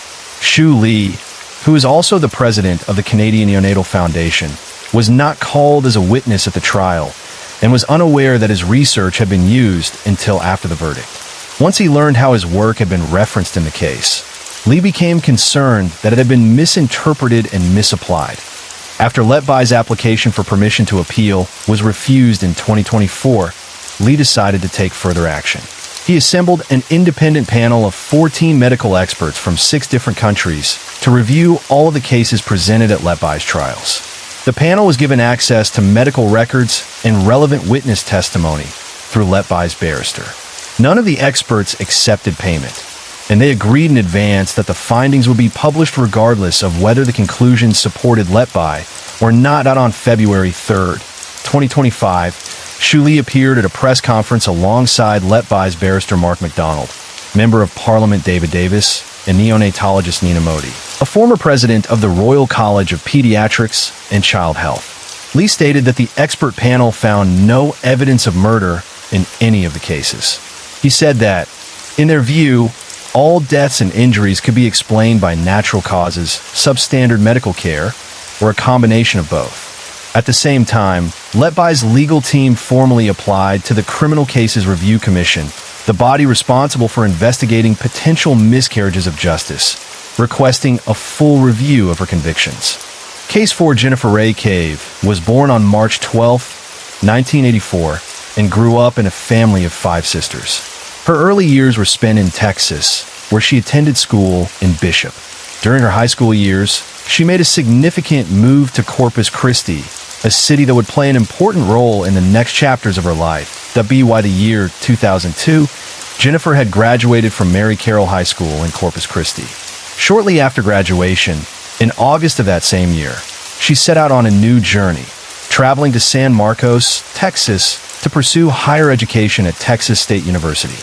She enrolled as a finance major, hoping to carve out a future in the world of business. However, life took an unexpected turn, and after just one semester, Jennifer decided to leave college. Following her departure from Texas State University, she moved to Austin, Texas, where she took up work at a local restaurant.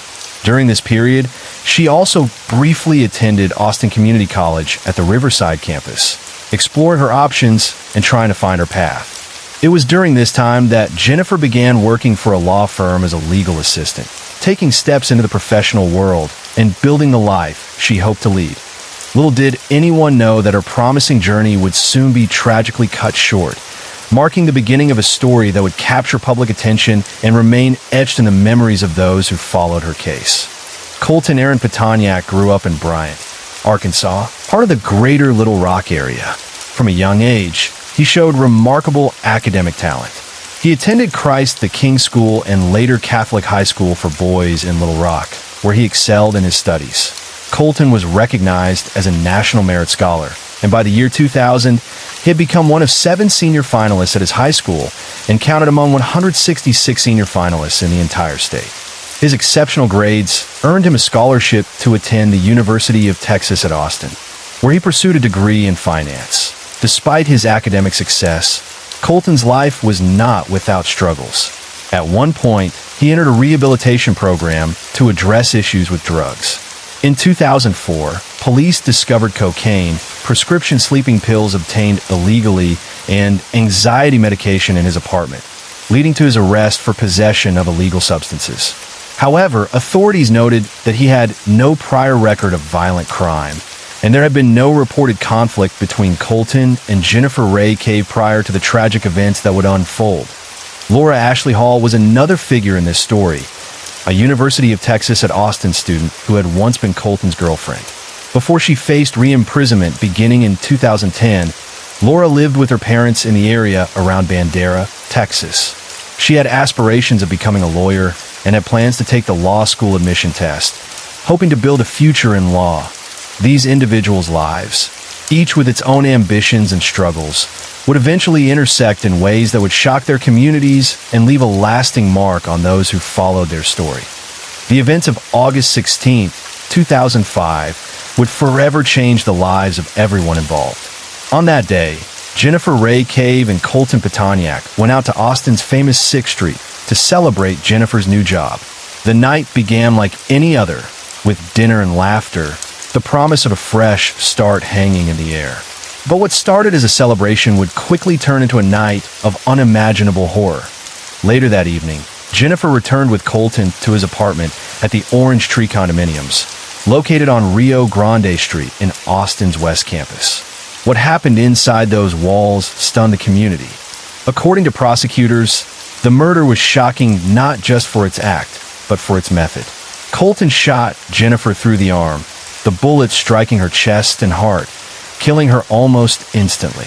Bill Bishop, a Travis County prosecutor, described the scene as one of the most disturbing he had seen, explaining that the post-murder behavior, how her body was mutilated, was driven by anger, not an attempt to hide what had happened. When authorities discovered Jennifer's body, the scene was horrific. She had been partially dismembered and suffered numerous stab wounds.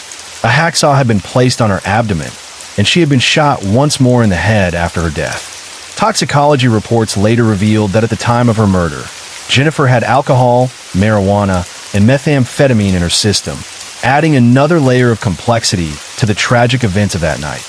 The murder of Jennifer Ray Cave would not only shock the city of Austin, but also leave a haunting mark on the true crime world the morning after Jennifer's murder, on August 17, 2005. Concern began to mount when she failed to show up for work. Her co-workers at the law firm quickly called her family to check on her. Sharon Sedgwick, Jennifer's mother, and Jim Sedgwick, her stepfather, immediately sensed that something was wrong. They soon learned that Jennifer had been with Colton Petoniak the night before. When they confronted him, Petoniak insisted that Jennifer was not around and asked them to leave him alone, offering no explanation for her absence. Determined to find their daughter, the Sedgwicks traveled to Austin the next day. When they arrived, they spotted Jennifer's car parked outside Petoniak's apartment. Concern turned to urgency, and Jim Sedgwick called 911, but the police explained they could not enter the apartment without a warrant. Refusing to wait any longer, Jim made a desperate decision. After the authorities left, he broke into the apartment himself, and what he found inside was horrifying. Jennifer's lifeless body was there, a chilling confirmation of their worst fears. Shaken but resolute, Jim immediately called 911 again. As the news of Jennifer's murder spread, the story took an even more alarming turn. On the same day her body was discovered, Colton Petoniak and Laura Hall vanished. Using Hall's car, the two fled the United States, crossing into Mexico on August 18, 2005. For 5 days, they evaded capture, moving through the border region, as authorities on both sides scrambled to locate them. Finally, on August 23, 2005, a Mexican SWAT team tracked them to a holiday inn in Piedras Negras, a city on the Mexico-United States border across from Eagle Pass, Texas. Mexican law enforcement escorted the pair to the border, where U.S. Marshals were waiting. Colton Petoniak was taken into custody immediately, while Laura Hall was allowed to leave on her own. The harrowing manhunt had come to an end, but the shock and sorrow surrounding Jennifer Ray Cave's murder would linger for years to come. The legal aftermath of Jennifer Ray Cave's murder began almost immediately. On August 23, 2005, the same day Colton Petoniak was captured, he was formally charged with her murder. Laura Hall, who had fled with Petoniak, was arrested a month later in September. The case moved forward, capturing national attention as the shocking details of Jennifer's death came to light. After months of preparation and a highly publicized trial, Colton Petoniak, then 24 years old, was convicted of murder on January 29, 2007. On the very same day, the jury recommended a 55-year prison sentence. Petoniak received that sentence, meaning he would be eligible for parole after serving half of his time, around the age of 51. Outside the courtroom, Jennifer's stepfather, Jim Sedgwick, reflected on the sentence, noting that it was only a few years shorter than a life term in Texas, where parole eligibility for a life sentence comes after 30 years. Meanwhile, Laura Hall faced charges of tampering with evidence and hindering the apprehension of Petoniak. Her involvement stemmed from the gruesome dismemberment of Jennifer's body. In 2007, she was convicted and sentenced to 5 years for tampering and 1 year for hindering the investigation, with both sentences to be served concurrently. Observers noted that her relatively light sentence, influenced in part by an emotional appeal from her father, suggested that the jury had been divided over the extent of her culpability. Yet, as with Petoniak's trial, Hall's case left many questions unanswered. Most importantly, why young Jennifer Cave? someone her friends knew, was subjected to such brutal and emotionless cruelty. The legal story did not end there. On February 19, 2009, the Texas Third Court of Appeals ordered Hall to be resentenced, ruling that her initial sentencing hearing had been unfair. Following this decision, she was released on bond, adding another chapter to the complex and tragic aftermath of Jennifer's murder. The legal saga of Laura Hall did not end with her initial release on bond. In 2010, a jury in Travis County, Texas, resentenced her to the maximum possible penalties. Her new sentence included 10 years for tampering with evidence and 1 year for hindering the apprehension of Colton Petoniak, to be served concurrently. She was also ordered to pay fines totaling $14,000, which is equivalent to just over $20,000 when adjusted for inflation. Hall was given credit for 2 years she had already spent in confinement prior to the sentencing. On February 8, 2010, she was placed in county custody ahead of her new sentencing hearing, and by August 3rd of the same year, she had been transferred into the Texas Department of Criminal Justice System. She was initially assigned to the Plains State Jail.